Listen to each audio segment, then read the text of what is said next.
A worn figure detached itself from the periphery of the park, moving with quiet purpose towards the makeshift platform where Congresswoman Lena Elias stood, and the low hum of the surrounding crowd abruptly ceased, every eye fixed on the unexpected approach. The spring air carried the scent of damp earth and distant exhaust fumes. Lena stood before a cluster of reporters and a small gathering of constituents, the stone facade of the old post office building a stark backdrop. The microphones felt cold beneath her fingers. She was speaking about infrastructure, about community renewal, using measured tones, the kind honed by years of navigating political currents. Her gaze swept the faces before her, hopeful, skeptical, indifferent. She saw the edge of the park, the line of trees just beginning to bud. Then she saw him. He didn't look lost or aggressive. Just tired. Clothes layered but thin, carrying a canvas bag slung across his chest. His beard was grizzled, his eyes held a faraway look, but they were steady, fixed on her.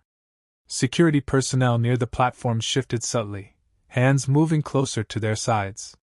A ripple went through the crowd, a collective stiffening. Lena felt the weight of their attention snap from her words to the figure approaching. She kept her expression neutral, her body still. Her inner focus sharpened, pulling inward from the external noise.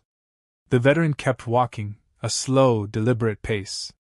The space between them shrank. The murmurs in the crowd grew quiet, then silent. The only sound was the faint city noise and the click of a camera shutter. A few faces in the front row turned, craning their necks to follow the man's progress.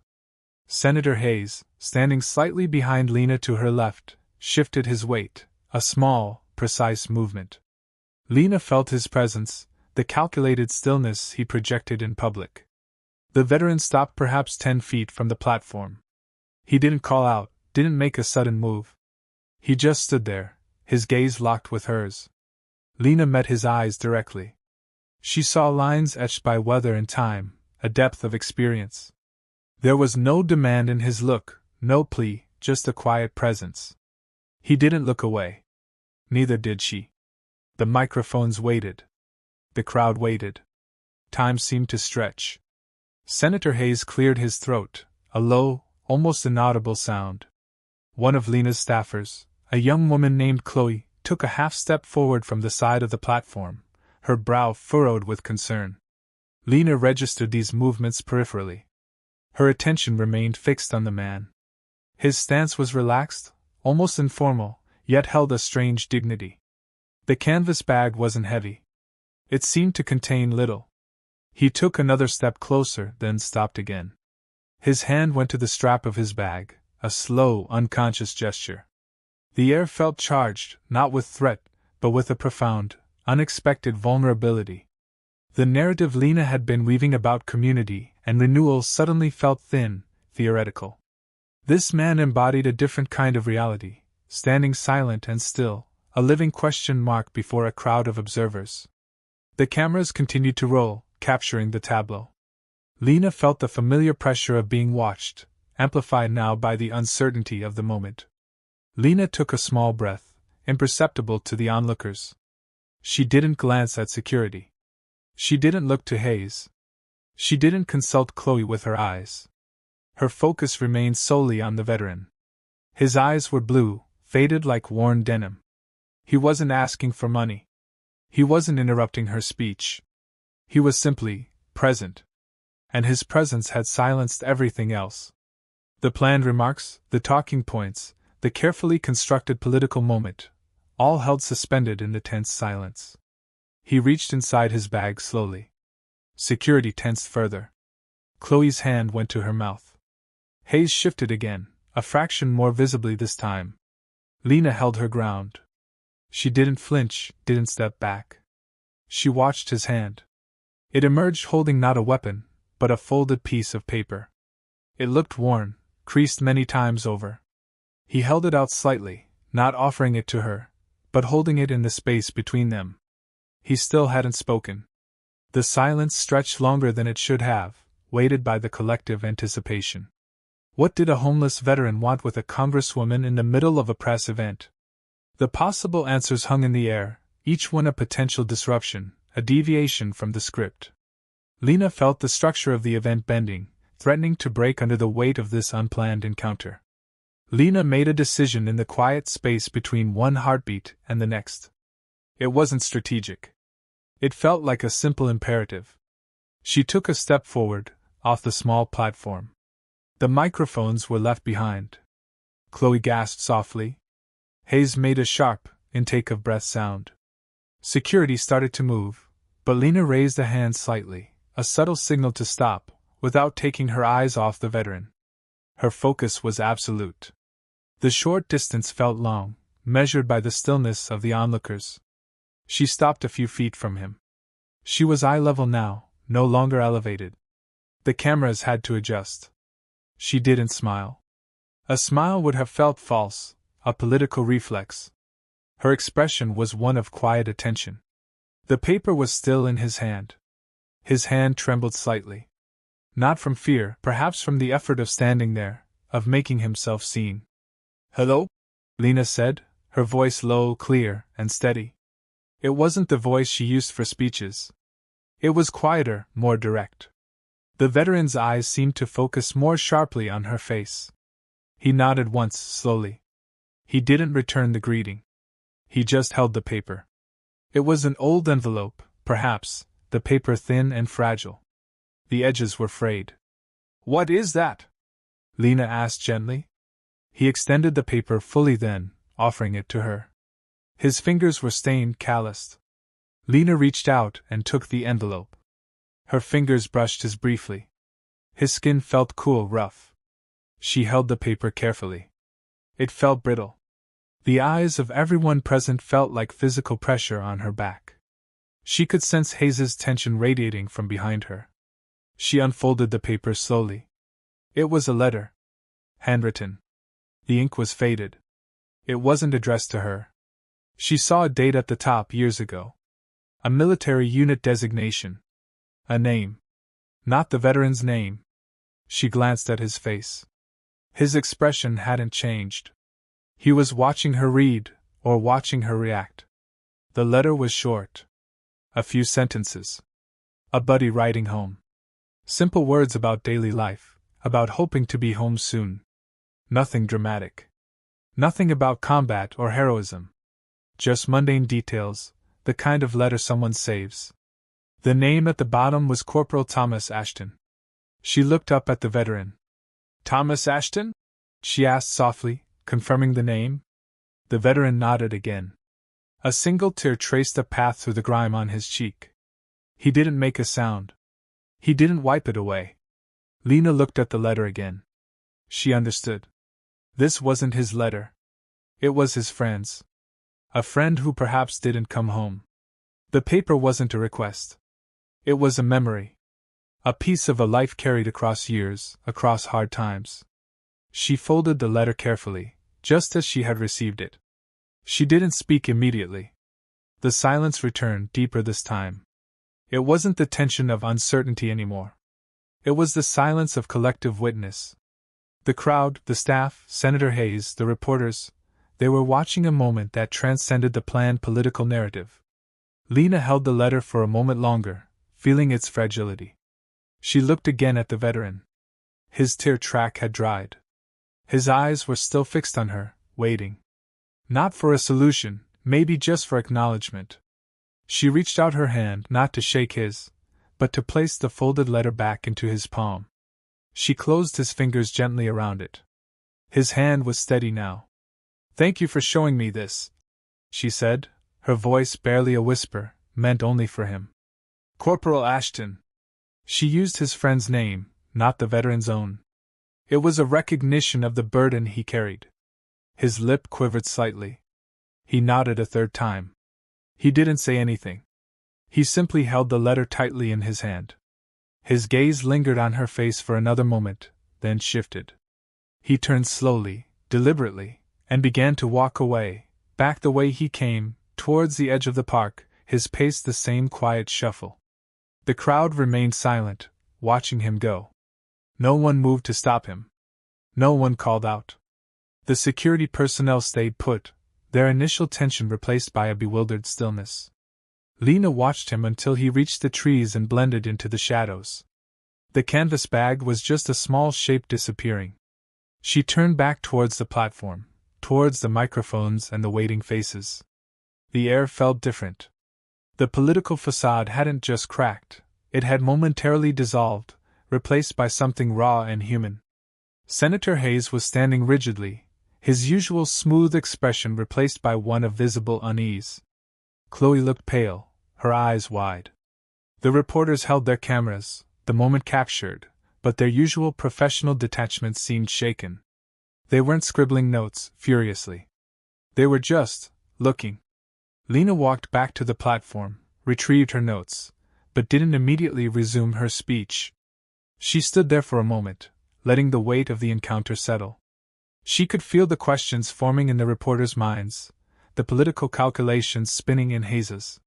Her own thoughts were not on strategy, but on the feel of that fragile paper, the faded ink, the name Corporal Thomas Ashton. Hayes cleared his throat again, a louder sound this time, designed perhaps to break the spell.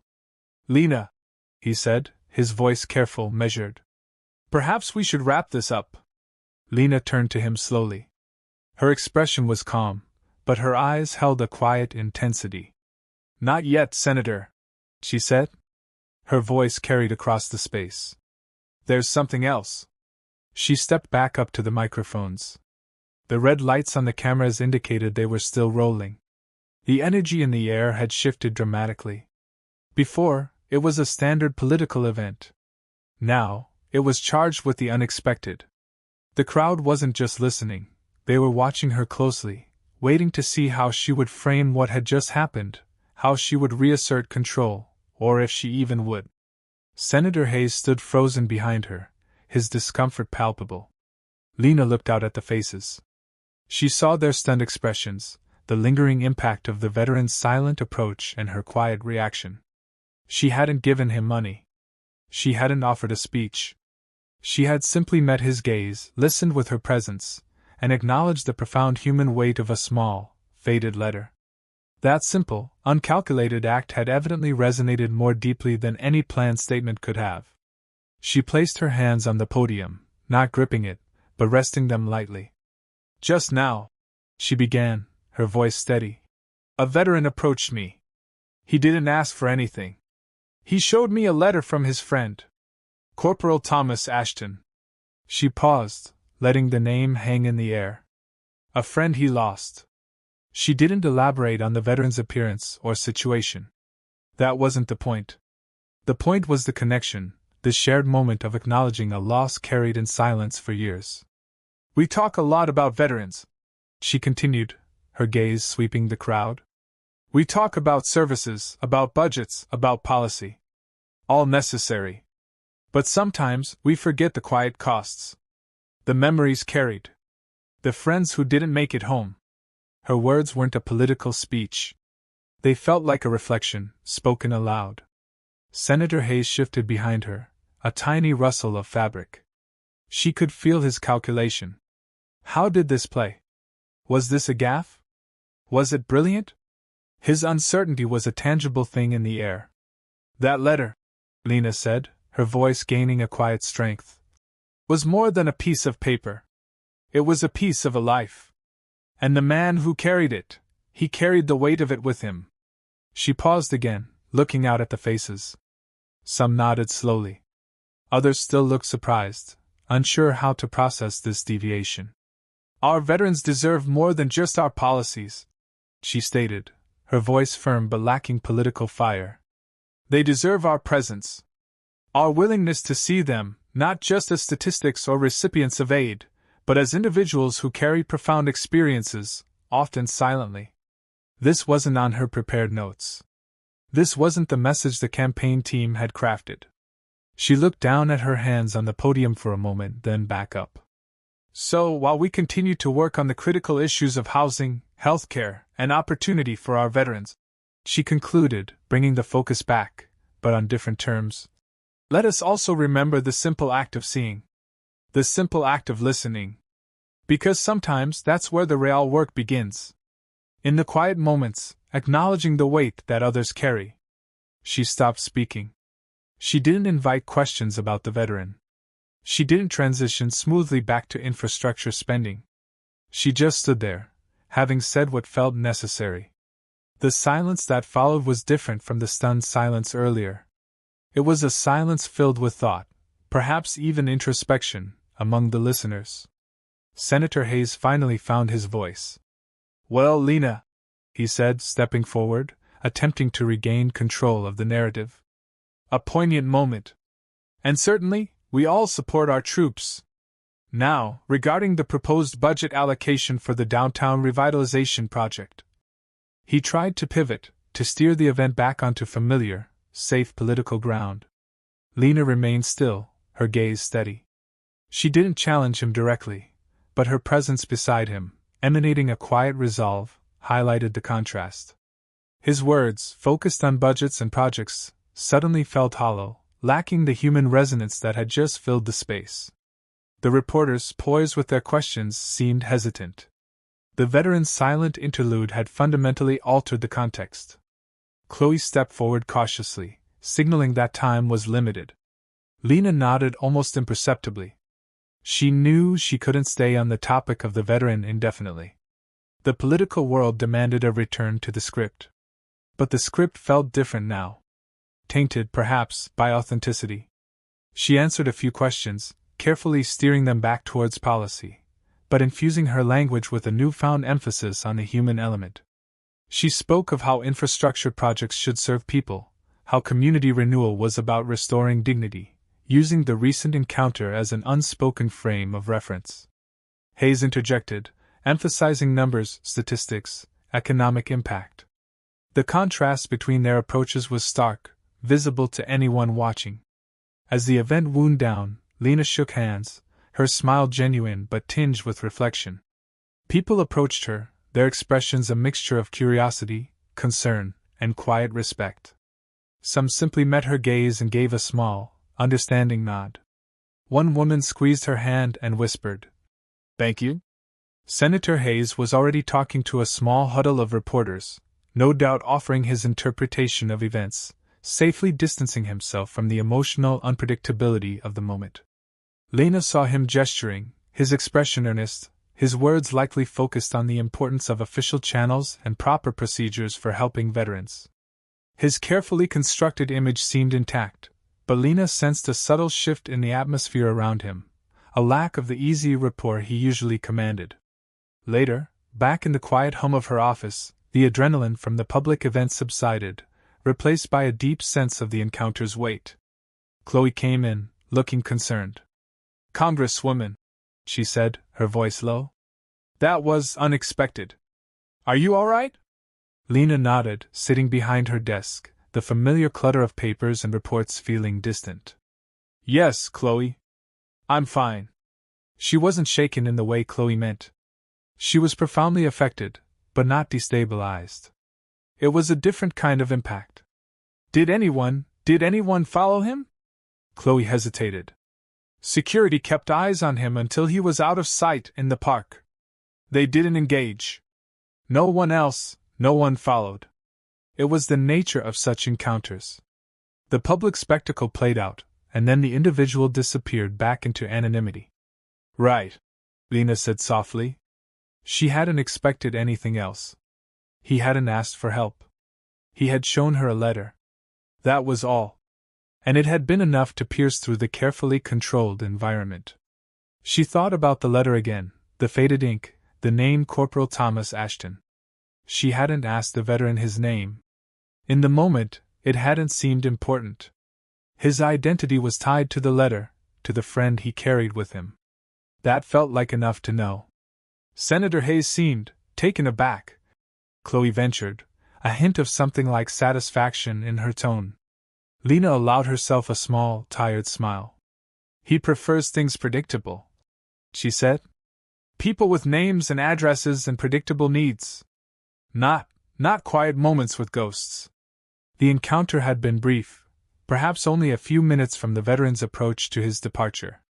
But its impact lingered. It had exposed a vulnerability in the political process, a space where genuine human connection could cut through the practiced performance. It had stunned everyone, not with a dramatic rescue or a grand gesture, but with the quiet power of simple acknowledgement in a world craving spectacle. Chloe left the office, leaving Lena alone with her thoughts. The phone on her desk remained silent for a moment. The usual stream of calls from staff, other politicians, lobbyists, reporters, felt momentarily paused. The political machine hadn't stopped, but it seemed to be recalibrating, trying to process the unscripted variable introduced into its calculations. Lena looked out her office window at the city skyline. Below, life continued, separate from the orchestrated moments of public office. She thought of the veteran, somewhere in that city, still carrying his friend's letter. His approach hadn't been a political act. It was personal. Her reaction hadn't been strategic. It had been human.